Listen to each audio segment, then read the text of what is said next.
Hello, dreamer. I'll be your storyteller tonight.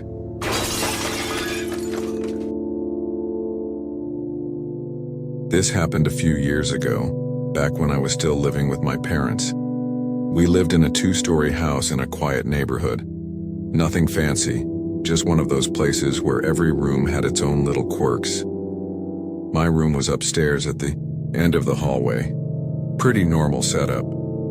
Bed by the window, small desk, dresser, and an old closet tucked into the corner.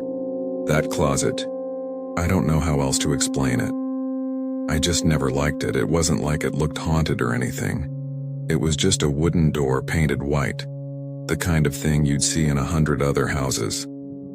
But for some reason, even as a kid, it always gave me a bad feeling. The hinges squeaked whenever you touched it, and the inside smelled kind of musty, no matter how often I cleaned it. My parents kept telling me I was imagining it, that it was just an old closet, but I couldn't shake the feeling that something about it was wrong. The first time I noticed something strange was late one night.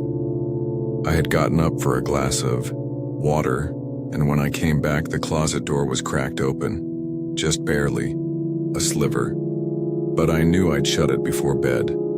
I figured maybe I was tired, maybe I forgot. I closed it and went back to sleep. The next morning, it was open again. And the night after that, and the night after that. It became a pattern. Every time I closed it, no matter how carefully, by morning it would be open. At first I told myself it was just my imagination, or maybe I was sleepwalking. But then it started opening wider. Just a few inches at first, then half a foot. Like something inside wanted me to notice. I tried everything. I locked it. I pushed a chair against the door. I even tied a belt around the handle one night. Didn't matter. By morning, it would always be open. I stopped mentioning it to my parents because they just laughed it off, said I was watching too many scary movies, but I knew what I was seeing. And then one night I actually heard it. I was lying in bed, half asleep, when I noticed the room wasn't silent anymore. There was this sound, breathing, slow, heavy breathing, and it was coming from inside the closet. I froze. My heart started racing, but I couldn't move. I just stared at the door, waiting for it to swing open. The breathing stopped after a few seconds, and I almost convinced myself I imagined it. Until I heard a whisper, clear as day, right on the other side of the door. I've been waiting. I didn't sleep the rest of the night. After that, things got worse. I'd wake up to scratching noises like fingernails dragging against wood, sometimes tapping, like someone drumming their fingers. And sometimes, there was this smell, sour, rotten, like wet clothes left in the dark for weeks. I begged my parents to let me switch rooms, but they didn't believe me. Said I was just stressed, maybe having nightmares. So I kept it to myself. One night, I decided I needed proof. I set up my phone on my dresser, angled straight at the closet door, and hit record. Before bed, I shut the door, pushed the chair against it, and made sure it was secure. Then I tried to sleep. The next morning, I grabbed my phone first thing. My hands were shaking as I scrolled through the footage. For the first few hours, nothing happened. Just me tossing and turning. But then, around 3 a.m., the closet door slowly creaked open. The chair didn't move. It was like something just passed right through it. And then I saw it. A hand. Thin, pale, curling around the edge of the door. And then, a face. Not a stranger's face. My face. The thing in the closet crawled out, hunched and trembling. It stood there in the dark, watching me sleep. And then it smiled. Right as it leaned closer to my bed, the video cut to black. When I tried to replay it, the file was corrupted. Wouldn't open again. That night I didn't sleep at all. I just stared at the closet until the sun came up. I told myself I'd keep it shut forever no matter what. But a few days later, everything changed. I woke up in the middle of the night to find the closet door wide open. Not just a crack this time, all the way. And when I looked around, I realized I wasn't in my bed anymore. I was sitting inside the closet, smiling, looking out at my own bed, and in the bed was it. Breathing in my voice, wearing my face. It leaned forward and whispered, calm as anything. You're in the wrong place now. I don't live in that house anymore. I moved out as soon as I could. But even now, I tape my closet doors shut every night. Doesn't matter where I live, because sometimes I wake up to find the tape peeled away and the door wide open.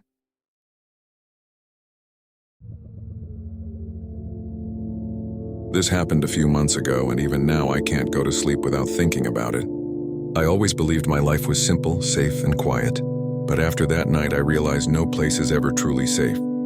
I live alone in a small rental house in a quiet neighborhood. Nothing fancy, but it's comfortable, and I've built a good routine. Work during the day, gym in the evening. Home at night with dinner and a show before bed. I believed if you keep to yourself, trouble doesn't find you. But I was wrong. It was a Thursday night. I had just finished dinner and was on my laptop around 10 p.m. when my phone rang. The number was local, but something about it made me uneasy. Still, I picked it up. A woman's voice was on the other end. She introduced herself as being from the local police department. She said she needed to ask me a few urgent questions. Then she recited my full name, my home address, even where I worked. All of it was correct. My stomach dropped. I asked what this was about, and she calmly said, "We've had reports of a suspicious person near your property. We believe your house may be targeted. Please lock all your doors right now. We're sending a unit over." I immediately rushed around locking everything, but a thought wouldn't leave my head. How did she know so much about me? Cops don't just read off your life like that unless something serious is going on. So I asked her, "Ma'am, can I get your name? I'll call the station to verify." There was silence for a moment, then a faint chuckle. She said, "By the time you try to verify, he could already be inside. Better go to the window now and take a look at who's standing there." My heart nearly stopped. I didn't move. Instead, I turned off all the lights so nobody could see inside. That's when I heard it. A knock at the front door. Not pounding, not kicking. Just a steady, rhythmic knock. Like whoever it was knew I was inside and was waiting. I tried dialing 911, but the line wouldn't connect. Out of panic, I opened the app on my phone that connects to my backyard security camera. The feed came up blurry at first, but then I saw it. A figure, tall, thin, and he wasn't in the backyard. He was standing directly under my bedroom window. I started shouting loud on purpose, saying the police were already on their way. I even texted my neighbors, hoping whoever was out there would hear me. After a few seconds, the shadow was gone. The next morning, I went outside. In the dirt beneath my bedroom window were fresh footprints, and on the glass itself, drawn with a single finger, were 4 chilling words. "Next time, open up." I filed a police report immediately. They traced the number that called me. And that's what still keeps me awake at night, because that number was registered in my name. I never thought something as simple as a package delivery could turn into the scariest experience of my life. But that's exactly what happened just a few weeks ago, and I still don't feel safe in my own home. I live in a rented townhouse just outside the city. It isn't the nicest area in the world, but it's quiet, affordable, and for the most part, ordinary. The kind of place where people keep to themselves. No big drama, no late-night parties, no neighbors barging in uninvited. Honestly, I liked it that way. Like everyone else these days, I order a lot of things online. Groceries, small electronics, even stuff as simple as cleaning supplies. It's just easier than wasting time in stores. On average, I get 2 or 3 deliveries a week, so the sound of a knock on my door never feels unusual. But that Friday evening, things didn't feel normal. I had just gotten home from work, exhausted from the week, when I heard it. A knock on the door. 3 firm raps. Not the quick, polite knock of a delivery driver, but slower. Deliberate. It was already getting dark outside. The kind of darkness that creeps in early during winter. where the street lamps glow dim and the air feels colder than it should. Out of habit, I checked my phone for any delivery notifications. Nothing, no emails. No texts, no tracking numbers saying a package was out for delivery. Still, I walked to the door and peeked through the peephole. That's when I saw him. A man, standing completely still, wearing a dark hoodie with the hood pulled low. He was holding a small cardboard box in his hands. At first glance, it almost seemed normal. Delivery drivers often wear casual clothes, right? But then I noticed the box itself. No label, no tape, no shipping stickers. Just a plain, unmarked cardboard box. Something about that made my skin crawl. I hesitated, my hand hovering over the doorknob. For a second, I thought maybe it was just a mistake. Maybe one of my neighbors ordered something and the guy was at the wrong door. But the longer I looked, the stranger it felt. The man didn't move, didn't shuffle his feet or glance around the hallway. He just stood there, head slightly tilted, as though he was waiting for me to open the door. Finally, I forced myself to speak. My voice cracked a little as I asked through the door, "Who is this for?" He didn't answer right away. He just lifted the box slightly as if he was offering it to me. That's when I noticed his hands. Pale, thin, almost bony, gripping the cardboard too tightly. When he finally did speak, his voice made my stomach twist. It was low, raspy, like someone who hadn't spoken in days. "This is for you. Don't you remember ordering it?" Every instinct in me screamed to back away. I told him firmly that I hadn't ordered anything and that he should just leave the package at the door. That's standard, right? Just drop it and walk away. But instead of listening, he did something that still haunts me when I think about it. He leaned in closer. Right up against the peephole, all I could see now was one eye staring back at me, bloodshot, unblinking. And then, in a whisper that slid under my skin, he said, "You did order it. You just don't know yet." My knees nearly gave out. My breathing turned shallow. I stumbled backward, fumbling for my phone. By the time I dialed 911, I forced myself to glance back at the peephole. He was gone. No footsteps in the hall. No sound of retreat. Just gone, like he had never been there in the first place. I waited, shaking, until the officers showed up. They were polite, professional, but I could tell they weren't taking me as seriously as I hoped. They searched the hallway, the stairwell, even the parking lot. Nothing. No sign of the man. No sign of the box. I felt humiliated standing there in front of them, trying to explain how real it had felt. They reassured me it was probably some prank and suggested I keep my door locked and maybe get a camera. But when I finally closed the door behind them, I noticed something that made every muscle in my body go rigid. On the floor of my hallway, just a few feet inside my apartment, past the locked door, was that same unmarked cardboard box. My hands shook as I stared at it. I know I hadn't opened the door. I know no one had stepped inside while I was there. So how could it be sitting in my hallway? I didn't touch it. Not at first. I just stood there for minutes frozen, feeling like if I blinked, the box would move on its own. Finally, I grabbed some packing tape, sealed it tighter without opening it, and handed it straight to the police the next day. They promised they would look into it. But to this day, they've never told me what was inside. That should have been the end of it. But it wasn't, because a few nights later, the messages started. At first, they came from an unknown number. Just short, cryptic text. "Your delivery is waiting." Then, "Don't forget to open it." I blocked the number, but the texts kept coming. Different numbers every time. Always the same kind of message. The most recent one arrived just last night. It said, "You still haven't finished your order. And I swear to you." When I read it, I heard a knock at my door. I never wanted to live in that house. But when the landlord said it was cheap, I couldn't say no. It stood at the edge of town. Old. Silent. Watching. The moment I stepped inside, I felt it. The air was heavier, like the walls knew my name. At night, the floors groaned. Not from age, but from weight, as if someone was walking when I wasn't. I told myself it was nothing. But the house, it was listening. And on my first night, just before sleep, I heard it. A voice whispering from inside the walls. I woke to find the front door wide open. I knew I had locked it.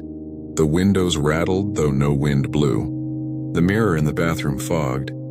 even though I hadn't turned on the shower, and in that fog, a handprint. Pressed from the inside, I started to doubt myself. Maybe I was tired, maybe I was paranoid, but then I saw it, a shadow, moving in the hallway. But when I stepped closer, there was nothing except the faint sound of breathing. That night I locked every door, every window, sat awake in the dark, knife in hand. At 3:12 a.m. I heard it. Footsteps, slow, heavy, climbing the stairs. I gripped the knife tighter, waited. The steps grew closer, and then I saw him, through the gap of my bedroom door. A figure, tall, motionless, watching. I lunged forward and swung the knife, but the blade cut through nothing. The figure dissolved, like smoke, yet the smell remained. Rot, like something dead was still in the room. I tried to leave the house. The front door wouldn't open. The windows wouldn't break. The house wouldn't let me go. That night the figure returned, but closer, always closer, in the mirror, behind the curtains, standing at the foot of my bed, and every time I blinked, it was nearer. Until I felt its breath on my face, I screamed. The lights shattered. The house shook, and the whisper returned. "You can't leave. You let me in." I dug through the house records, old newspapers, yellowed photographs, and I found the truth. This wasn't the first time. Every tenant before me had vanished, gone without a trace. The figure wasn't an intruder. It was the house itself. It had been waiting, feeding, keeping itself alive with us, and now it wanted me. As I write this, the walls are closing in, the floorboards are breathing, the shadows are whispering, and I finally understand. I was never renting this house. This house was renting me. It started with a phone call, late at night. An old landline I barely used. I almost didn't answer. But something about the sound, it felt different. I picked up. Silence. At first I thought it was a prank, but then I heard it. Breathing, slow, heavy, like someone was standing just behind me. I whispered, "Who is this?" Nothing, just breathing. Then, a click. The line went dead. I told myself it was a mistake, but the calls kept coming. Every night. Always at the same time. Until one night I heard a whisper. Soft. Close. Calling my name. And when I traced the call, it didn't come from outside. It came from inside the house. After that, things began to change. I'd wake to find the front door open, food missing from the fridge, my belongings moved. It felt like someone was living here, hidden, watching. I called the police. They searched every room, every corner, nothing, no signs of forced entry, no intruder. But the calls didn't stop. The phone would ring, always past midnight, and when I answered, the voice grew bolder. "I can see you. Don't turn around. I'm right here." Each time the voice was closer. Each time I felt less alone. I couldn't take it anymore. I ripped open the attic, checked the basement, even crawled through the vents. Nothing, but at night, I'd hear movement in the walls, scratching, whispering, shuffling feet like someone crawling through the beams of the house. I pressed my ear to the drywall. And I swear I heard voices, not one, but many, muttering, laughing, crying. And then I realized something worse. The voice on the phone, it was mine, my own voice, repeating words I'd never spoken. And one night it said something new, something that chilled my blood. "You're not supposed to be here." That night the phone rang nonstop. The sound echoed through the house, louder, sharper, endless. I stumbled down the hallway covered in sweat, picked it up, but there was no voice.